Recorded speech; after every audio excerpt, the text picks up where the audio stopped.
I hire people because they're smarter than me. I don't want to ever be that type of boss that's like, you got to listen to me and what I say goes, that kind of stuff. If you have the real world experience of working in an agency as a junior or things like that, I think you can pick up so much more. Having good mental health as a founder, an entrepreneur, business owner is just going to make the business so much better because you're... In today's episode, I'm going to sit down and talk to Tom Jauncey, who is the CEO of Nautilus Marketing. He's one of the youngest CEOs I've ever met in my marketing career. I'm very excited to share with you guys his journey, how he went from freelancing as just 16 to building his own agency and running his own firm in his 20s. Having good mental health as a founder, an entrepreneur, business owner is just going to make the business so much better because you're level-headed. Don't worry about university or don't worry about courses. We're going to touch on how to break barriers as a young entrepreneur and how to motivate your team members so they can perform at their very best. And let's get into the episode. So, welcome back everyone to the podcast. Today I have a really special guest with me, Tom Jauncey. Hi Tom, Hello. How are you? I'm good, how are you? I'm so excited that you're here on the show. We met at the SEO Vibes in one of the most random resorts of all Europe. And you were also featured in one of my videos as well. So I'm just really, really happy that you joined this show again so we can dive in more in your career and your journey. And today we're going to talk about you as an entrepreneur, how you build your digital marketing agency and how you balance mental health and how you raise awareness about mental health to your team as well. So it's a really, really exciting episode for everyone. So Tom, would you like to introduce yourself and tell us the world how awesome you are? Annie, you're too kind. Yeah, absolutely. So my name's Tom Jauncey. I am one of the owners of Nautilus Marketing. We are a full-service digital marketing agency based in the UK with a team all around the world, working with some awesome clients, doing some awesome things. And yeah, that's me in a nutshell, really. You're really young too. When I see young people and they have companies, it always makes me think, oh my God, how did they start? Or like, when did they start? Or like, what made them start so early? What's your story there? How did you found your company? I think I was probably one of the youngest digital marketing agency owners. I think I was 16 when I started freelancing. So I went to drama school in the UK. Obviously, I had an agent, so I was doing some like feature films and some TV stuff and was enjoying it. So I just had a couple of clients I was doing some social media management for. So I would take their LinkedIn, their Instagram and just create posts and schedule them in, and they'd pay me like £200 a month. And it was great. I thought, this is awesome. And it was working really nicely alongside like my acting. And when I left drama school and then sort of went full time into acting, it's very daunting because the way I like to describe it to people is you're going to multiple job interviews per week and then you don't hear back from those unless you get maybe shortlisted or you get the role. So it can take a lot on like your mental health and like your self-esteem and your confidence and things like that. But also a lot of people in the industry are very bitchy, more so than the SEO industry. That's insane. Absolutely. So I said to my agent, I said, look, I can't do this anymore. It's not fun. I'd probably done it for a year full time after drama school. And yeah, I just got some more social media clients. I was using people per hour to find clients, doing some social media stuff, doing a bit of like copywriting. And then it just sort of really grew from there. People were recommending me to others for social media. Then I started to work with some freelancers to offer like websites. And then probably just before COVID, things got really busy. Yeah, then fast track to today, we're a team of 25 nerds and working with all different types of clients, which is pretty cool. So, yeah, I never intended to start an agency, never intended to own a business. Yet here we are 7.5 something years later. That's insane. Wow. But it's like you took on this responsibility gradually, right? So it was few clients here and there, and then you expanded your services. But at what point did you realize that, oh my God, I'm responsible for 10 plus people, now 20 plus people? Like, when did it hit you where like, this is me now? It was probably last year actually, because we're all remote, right? So I talked to the team on Slack, on Zoom. But then when we flew in some of our team from South Africa and to the UK, and we had like a week's team building trip in a cool Airbnb, we went out drinking and just doing some like team building stuff.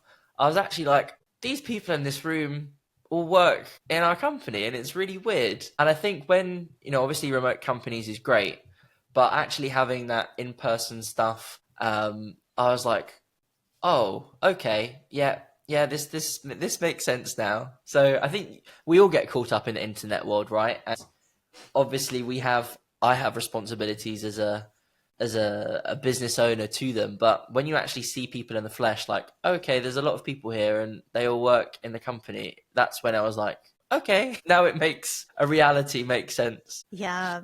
Do you find like at times that was like a lot of pressure to be responsible for that many lives in a way? Like you So many influence their children day to day feed to day. for. Luckily, no. And I think because we've grown like steadily, it's not been like, okay, we need to hire 10 people all at once. Because it's been gradual. It's sort of been built up. Like I'm very conscious of cash flow and hiring people. And, if we hire another business developer, then we'll get X amount of revenue, or this is what we're going to do. So I've always been quite linear in that approach. I think sometimes it does get very overwhelming when, you need to hit targets because you're coming up to the end of the financial year, which us is Friday this week. So the whole team's like, go, go, go, go, go. But yeah, luckily I've never been in that position. But when you take a step back and then think, okay, we need to do this, or our ads aren't performing, we're not getting as many leads because we need more leads to do this, then that's when it can get a little bit on the edge. But luckily I've never been in a position where I've had like massive panic over it.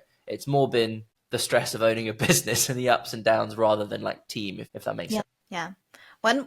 What was some of the highlights in your agency journey that you remember about like, oh, this was a great memory for me, or like I have reached quote quote like success? I think when I hired the first person, so it was me, then it was Jake, my partner. I said, you want to leave your job and come work with me? He was like, yeah, sure. Had no knowledge of marketing whatsoever, worked in IT. But then when we hired our first proper person to do social media, to take that off my plate, and I could focus on sales and the other aspects, that was a bit like, wow, we're like working with solicitors to write contracts and paying people. Like, that was like a really nice moment. And then probably when our operations manager joined us just under a year ago, Emma, who you met in Poland, she's been amazing. Like, she's given me an actual life now, Oh, that's amazing. which is so nice because before, obviously, and the good thing is I've done everything. I've managed the projects, I've done the sales, I've done the service delivery. So handing that off to people and then working on strategy or working on sales is actually really lovely because they know more probably than me and are better at it. So they can, obviously, Emma has been amazing with her operation side. We put in so many like SOPs and just streamlined the whole processes. It's just freed me up so much. And obviously then you've got like revenue milestones and things like that. But I do care about that, but I Of prefer course. about like the other moments really is probably more Yeah, important in that sense. exactly. Can you explain your business name? I don't understand. Nautilus. Nautilus. What does it mean and why? So I would really love to say that there's this whole like backstory of why I chose it. The short answer is I was in the south of France and I was transitioning from Jauncey digital marketing, which is very innovative, I know. And I was like, I kind of need a company name now if I'm working with these clients. So I wanted something that wasn't like boring. And I was on holiday in the south of France and there was a mechanic shop called Nautilus. And I was like, oh, this is really cool. I like the name. And then when I started to look into what it meant, it's actually, I might be on the back. No, it's up on one of those shelves. It's a shell. It's a nautilus is a type of sea creature that lives at the bottom of the ocean and they're like kind of rare and they're like hundreds and thousands of years old. And I was like, we'll go with that as that we are a rare digital marketing agency that actually does what we say we're going to do. So yeah, there's not really a lot of thought behind it, but it's quite cool. It And is I love quite the cool. ocean, so it sort Yeah. of fits quite well. That's amazing. Yeah, I think when people choose a random name and kind of put the meaning behind it, that's also a cool story. I mean, Mads' other business called Aristo Sourcing, which is one of his main businesses. The way he came up with the name Aristo, it was like he opened a dictionary and that was the first word he Okay, so saw. me and Mads are quite similar then in that aspect. Yeah, and I was like, that's awesome. But it also sounds cool. Like it's Latin or Greek name, Yeah, so nobody like actually questions the meaning or anything. It's just like it sounds cool. yeah. Hi, if you listen to this far, thank you so much for listening. And if you enjoyed the show, please leave me a review on either Apple Podcast, Spotify, or my YouTube channel. If you have any feedback for the show, please let me know on the Aspiring CMO Podcast social media pages on Facebook and Instagram, or send me an email on my website. Now, let's get back to the episode. Yeah. So that's about business names. However, I also noticed that you call your company and yourself nerds. Why? Yeah. Why nerds? I think when I used to freelance, so agencies have always outsourced to me. So when I used to do my social media stuff, I used to work for loads of agencies in London, and they were so corporate and so boring. And I was like, I don't know how people sit in offices all day and just be boring and corporate. And when I was at school, I used to get called a nerd all the time. So it sort of like followed me through my years. And yeah, like we aren't a corporate company at all. We don't do lock-in contracts with our clients for services. We don't wear suit and ties. We're fully remote. We're young, cool, and hip, as Jake says. So it just felt like a natural fitting. Like my podcast is called Naughty Nerds, like a play on naughty and then Nautilus. So there you go. That's another tie into the brand name. Like that. But yeah, just there are so many agencies out there, and I think to stand out and be a little bit different to others is like massive in terms of your service delivery, but also how you market yourself, right? I'm a young guy. You don't really see many young guys at conferences that own agencies. So if you call yourself a nerd, you can stand out even more. Exactly. Yeah. And right now, your agency, are you guys mostly focused on social media, or are you also doing other, like which services are you guys best at, or more nerdiest? I don't know.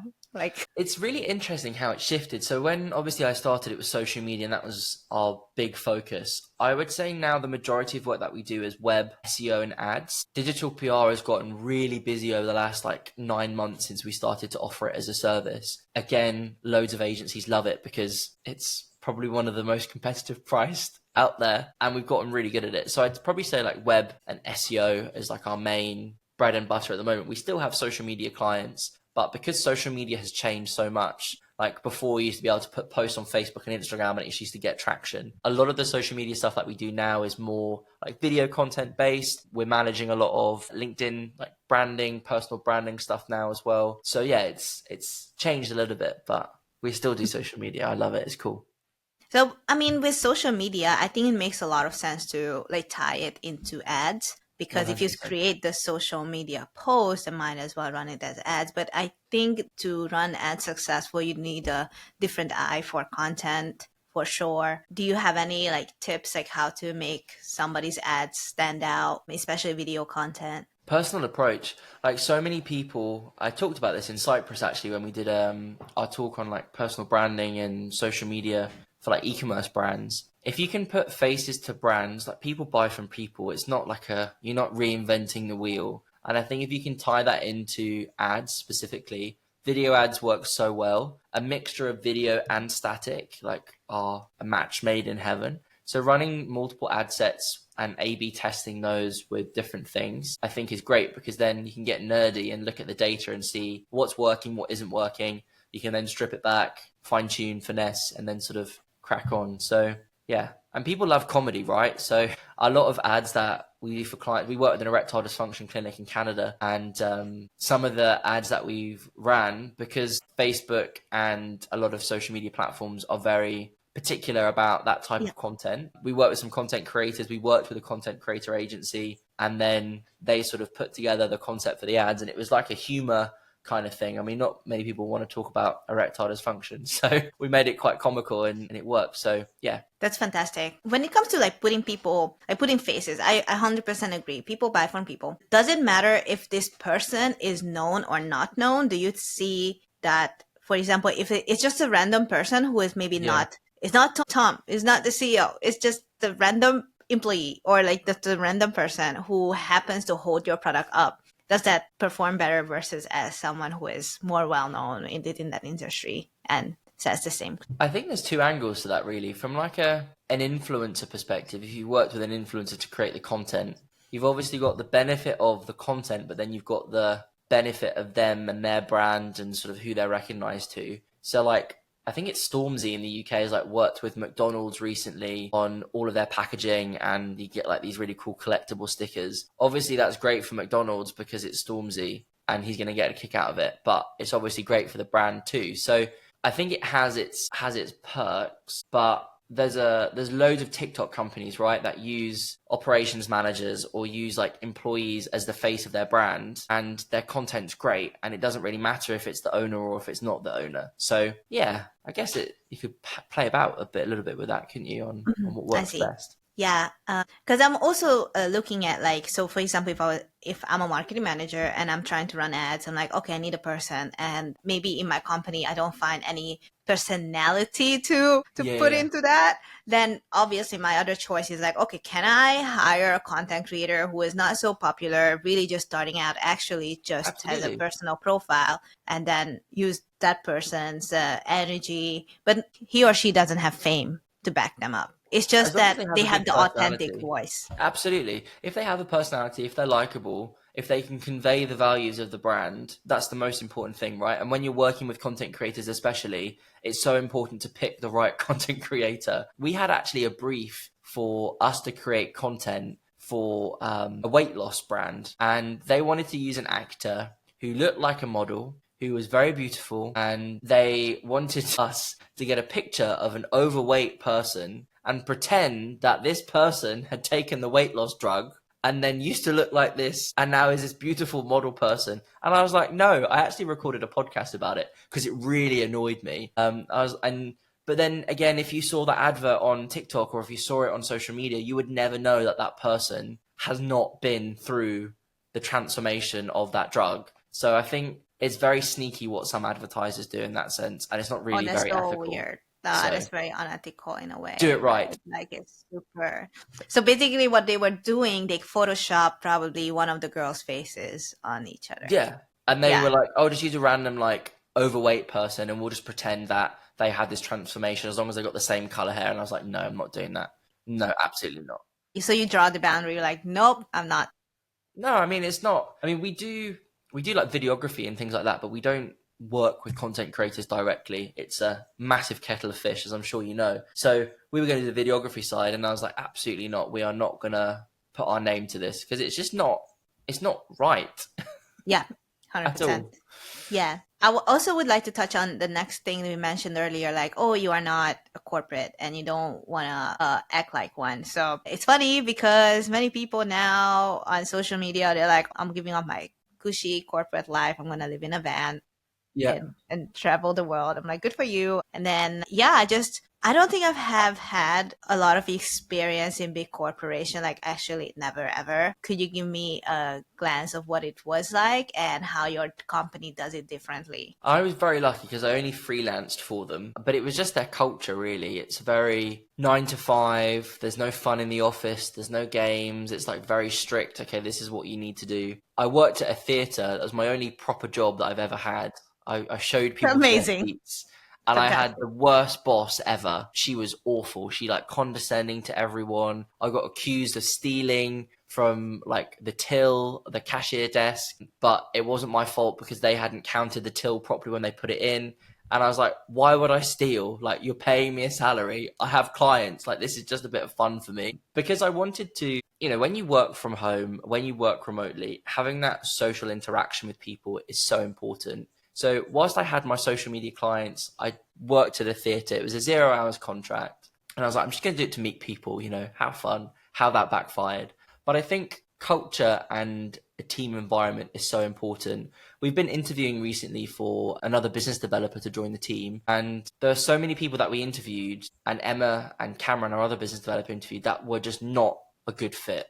They maybe were a bit too corporate, or they took the interview very seriously. And I don't have specific questions on an interview, right? When I'm interviewing someone, it's more a case of understanding them as a person, their goals, what they want to achieve, what they can bring to the table. And I think a lot of people, especially business owners, can get very big headed and very cocky about who they are and their personality and their brand. I hire people because they're smarter than me, right? I don't want to ever be that type of boss that's like, you got to listen to me and what I say goes, that kind of stuff. So the people that we hire are those types of that are a little bit relaxed, not too corporate, enjoy their work, have got things to bring to the table, but ultimately have a really nice personality and someone that you want to be around. And even though we are remote, we still chat all day, we talk all day. Every Friday we have a call for an hour where we literally just gossip about the week, what we're doing at the weekend. Maybe we'll talk about a little bit of work stuff or any client bits, but it's just a chance for the team to just chat openly, and have that culture environment where we're not talking about work, we're just having a bit of fun. And I think that's where corporate lacks massively. What about feedback? So do you see that the way corporates give feedback are way different than the way you give Yes. feedback, for example? What is the difference? Because I've noticed that giving feedback alone is like a skill, and a lot of people are not, they have no idea how to do it right. Yeah. And then it becomes he or she is a shitty boss, or like, oh, I never do anything right. Yeah. I think I'm actually, there's a post on my LinkedIn coming out tomorrow about this. I think feedback is so important. I think, for a great example, one of my friends' partner works at a corporate company. Their annual review was 3 hours long. Their meeting was 3 hours long to discuss the annual review. And I was like, that's insane. For us, it's a informal chat of, you're doing really great. This is what we can do better. That kind of stuff. Here's your salary increase. Let's crack on and let's do awesome stuff next year. There's got to be an element of trust, right? And I'm sure Mads talks about this all of the time. I trust my team to do what they are employed to do. You don't need to micromanage. You don't need to feedback every 5 seconds. If something goes badly, then of course, you have to step in but do it in the right way. A great example is we've changed recently our whole SEO packages and how our service delivery of SEO is done. And that's because our account managers that work with our clients picked up things that should have been improved on and should be done a little bit differently. And then they brought that to Emma, who brought it to me. We had a discussion with the team, and then we made the changes relatively. And I know there are some CEOs out there that would be like, no, I'm not listening to you. I know what's working. This is what we're going to do. When actually, I do some of the selling. So the clients that I sell, once they've been onboarded, they get past to their account manager and they work very closely with them. Those are the people that are working with the client. They know what's best with the client. They know what maybe we could have done a little bit differently in the sales process. So they fed it back and we changed things, and we're happy as Larry. So understanding feedback and allowing your team to feed back to you, I think, is so important, because it allows you to make changes that are best for your team, but also for your clients as well, right? Because everyone wants their clients to be happy. Exactly. Do you find that maybe it's like easier to make these changes because it's a smaller team, whereas in corporate we talk to hundreds of people? Yeah, because obviously then you have to change SOPs and brief managers in and things like that. So we are lucky in that sense that we can roll things out very easily. But I think there's probably ways that corporates could do that a little bit better and take feedback from the team. But obviously those changes take a lot longer because it has to go through boards of directors, where with us, I think the whole change took like a week of meetings and changing things and doing things a little bit differently. So yeah, obviously there is that caveat, but yeah. So you mentioned before our call that you would like to mention mental health and how that's so important to our work. I think our generation, especially, like, we are really great at voicing our mental health, like raising awareness of it. I recently went through a mild, kind of almost a full-on panic attack lately, and that's when I was like, okay, I need to draw the line. But had I known some tips before, probably I wouldn't have got into that place. And I don't know, it's like your podcast just came right when I had this thing, and I was like, this is a perfect time to discuss this. But like, I think it's just fate that just brought you to me to talk about it. Yeah. When I first had like an anxiety attack or a panic attack, I thought I was dying. Like my hands, like when I couldn't move my hands, like they weren't really tense. I couldn't catch my breath. And it's such a horrible feeling that you don't know what's wrong. I thought I was like dying or having a heart attack.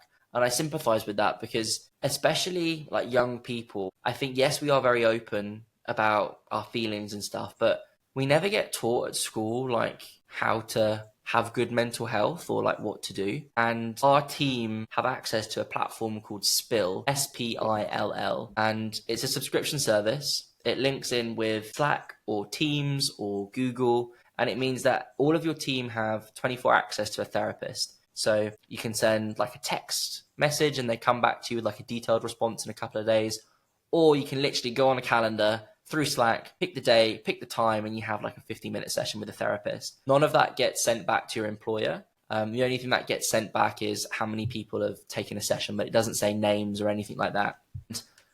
I started to see a therapist years ago. It was one of the best decisions I've ever made. And I wanted to allow the team, if they needed that support, to be able to have access to that. Because it's not, like you said, if you're prepared with the tools and, practices to get there, then you shouldn't need to suffer in that sense, because the support system is in place. And I think a lot in the last years, big corporates have done it very well in terms of like mental health first aid training and things like that. But smaller businesses, it's an added extra expense, right? That software is not cheap. Having access to a therapist isn't cheap. But the benefits of having your team have access to that, so you don't see as many sicknesses because of mental health, because you've nipped it in the bud a little bit easier. And I recommend that every entrepreneur, every founder goes and sees a therapist once a week, because having that platform where you can talk to someone that isn't a friend, isn't a family member, that you can just offload onto, because we carry a lot of weight. I have 25 people that I have to pay a salary for every month. We don't have an office, but we have clients that we need to ensure that they're happy and are having a good service, otherwise they'll leave. Having good mental health as a founder, an entrepreneur, business owner is just going to make the business so much better, because you're level-headed. And I still have my down days. Like, I still have anxiety attacks and days where I don't want to do any work and when I feel lonely, especially as a business owner, right? So having that support system in place has been amazing for the team. And I also use it as well. So thank you for sharing. I had no idea about Spill, like the software. So it's amazing. I'm gonna link it down in the description. It's really good. I heard about Better Health. Yeah. And Calm. I also see a therapist outside of these apps, but sometimes you're just like, oh, I forgot to book that session. Now just like, oh, a whole month is gone without a therapist. Seeing therapists has been a game changer for me too. Like, I've been way more anxious than I am now, and I was not able to put this much workload on myself before. So it's like a muscle you keep working Of course, on. and it's not. I think as well, there's a lot of stigma, especially with men, about going to see a therapist, right? I always say, go and see a therapist before there is a problem. So then when you do have that problem, you know how to react, you know what to do, you know how to cope, and it's not a bad thing. It's literally just a talking point. And apparently my therapist was saying that in America, like, having a therapist is like super common. Whereas like here in the UK and Europe, it's a big like taboo. Oh, I go and see a therapist, or like whatever. Whereas in America, apparently it's really popular.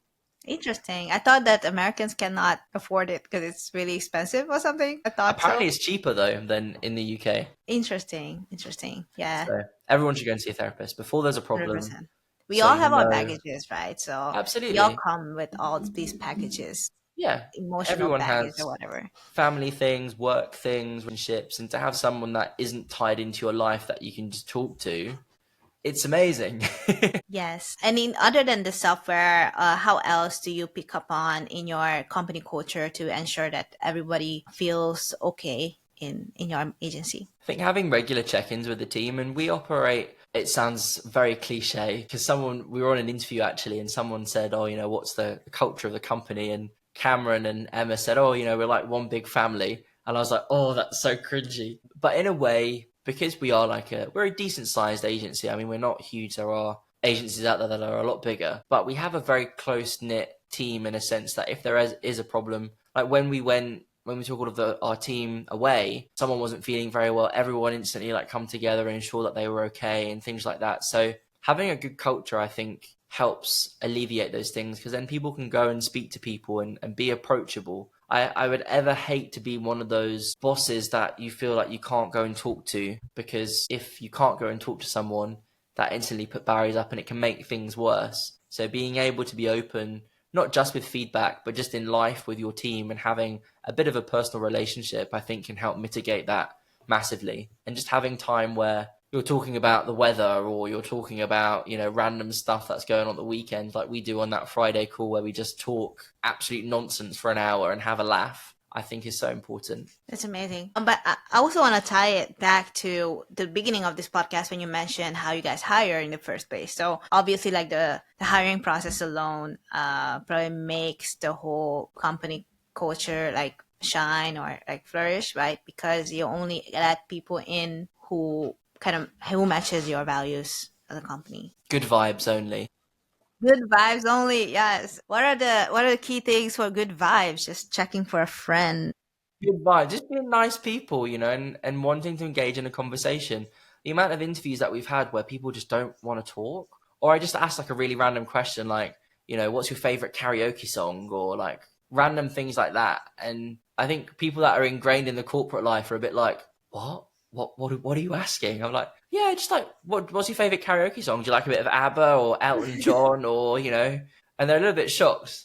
It's good though to see how people react. Yes, yes, yes, yeah. Do you follow any like personality test or type or anything to filter through people? No, but really interestingly, our accountants use a personality test. I don't remember the name of it. It's about like $50 or something like that. And all of their team they get to fill out before they join. And apparently it tells them, like what they're good at from like a business point of view and like a bit more information. I've never used it. I'm too scared to do mine. But a lot of people have used things like that. But I and Jake are quite good judges of character. So Yeah, that's amazing. That's amazing. Anything else we'd like to share on this show that, would leave aspiring CMOs inspired? don't worry about university or don't worry about courses. An often thing that we get when we're hiring is people being like, oh, I'd love to apply, but I don't have a degree in marketing or I don't have a degree in project management. I don't have a degree in marketing. And I've learned from other people and absorbed so much information and getting nerdy about everything. And I think a lot of people, especially in the UK, you have to go to school, you have to go to college, then you have to go to university. If you have the real world experience of working in an agency as a junior or things like that, I think you can pick up so much more. And yes, there are technical things like that you might need university for, but you don't need it. Just Yeah. work hard and love what you do. And then, as they say, you won't ever have to work a day in your life, as cliche as that sounds. I agree. The whole aspiring CMO also started from the mindset of like, well, why should I go take another degree? So when I started the show, my mother kept telling me, why don't you take a master's degree? Why do you wanna kind of like jump into a lower paying job in marketing just so that you can start in marketing? Like you can just go and get a master's degree and stuff. I'm like, no, I don't want to spend more time in school. But my original degree was like business, which is bachelor's of business doesn't teach you much. Like it just No, does not. Like it's just no. like, can you read this article and can you summarize this, please? Can you like compare like that? That's Yeah, all. That's all. That's all. So yeah, like the Aspiring CMO show is on the mission is to show that it is possible to reach levels like yours, to start an agency, be responsible for even other people without a degree. You got absolutely. the real life experience, but real life experience comes from working. Working. Absolutely. And I think, when it comes down to university and like business degrees, one of my really good friends, Charlie, went to university to do business, and the person that was teaching the course never owned a business in his life. Exactly. Never. No. So how can you teach business if you've never owned a business? And now Charlie's gone on to he's amazing. Charlie Morgan, one of my really good friends, he now sells info products on how to teach agencies on how to run an agency. And he's been so successful because he's owned an agency, ran the agency, built it to like a multi-million-dollar agency, and then now he's teaching people how to do that. Because guess what, Annie? He ran an agency. Exactly. So Yeah, it yeah. all comes around. I remember my management teacher never knew how to manage people. I bet she was like the worst person in the classroom as well, like managing the students and things like that. That's a He red was, flag. he was, he was like 100% red flag. He goes, oh my God, I still remember. But it's so funny. Like I remember these things, but I don't remember like actual info, right? But remember this teacher starting the second class explaining how to email him. So he goes, students, when you send me an email, never end with thanks or thank you. Because now you're expecting me to do something for you, even though I never asked you to do it. Do you understand this logic? No. That's crazy. Wow. Yeah. What a That waste was of time. it was, yeah. Like that was introduction to management. That was it. Wow. What a Yeah. first lesson. A great lesson. Like now I just ask GPT to finish my email. Like it just makes no sense, And I bet but every time it says thank you, you have a little chuckle to yourself. Oh yeah. All wow. right. So to close this podcast, Tom, usually I ask people if you were to go back in time, what advice would you give to your younger self? But like you're really young still, so my question is, my question is, if you were to start over your whole journey, you lost everything except for your knowledge and wisdom. Well, How would you start again?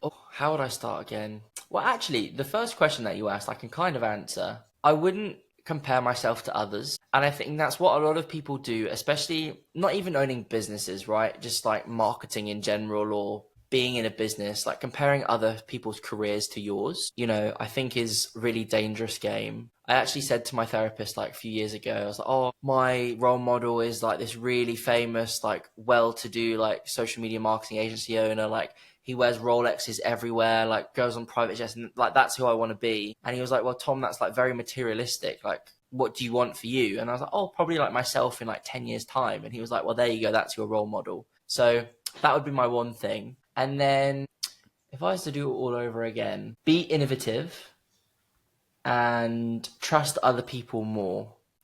Again, I used to like be really secretive. Like I only started to go to conferences like maybe 2 years ago when Stephen Karner was like, oh, Tom, you should come to this conference. It'd be great fun. I was like, oh, okay. And then, and what Stephen's like with gin and tonic, and we were in Budapest and I was like, oh God, here we go.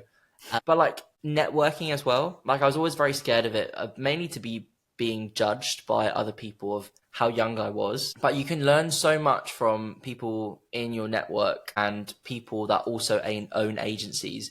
Like, as I said earlier, loads of agencies outsource to us and they are our competitors, if you think about it. Whereas before I was like, no, I'm not going to talk to anyone about our financials. I'm not going to talk to anyone about what we do. It's going to be very secretive. So yeah, network more, I think, because the last couple of years when I've been doing it, it's massively boosted the revenue of the business. That's amazing. That's amazing. And networking is like, well, it really changed my life too, to be honest. Like 2 years ago, I didn't know anyone. Yeah, just networking can change your mindset, your lifestyle, and yes, your net revenue or your yearly and you make so income, many anything. friends. Like we met, what was it, last May in Poland for that conference? We stayed in touch, and now I'm on your podcast. So exactly. it's awesome how things like come around. So it's good. It does, yes. All right, Tom, thank you so much for joining the show. I hope to see you again in person, maybe another conference. Yep. Thanks so much. Had a good time. You too.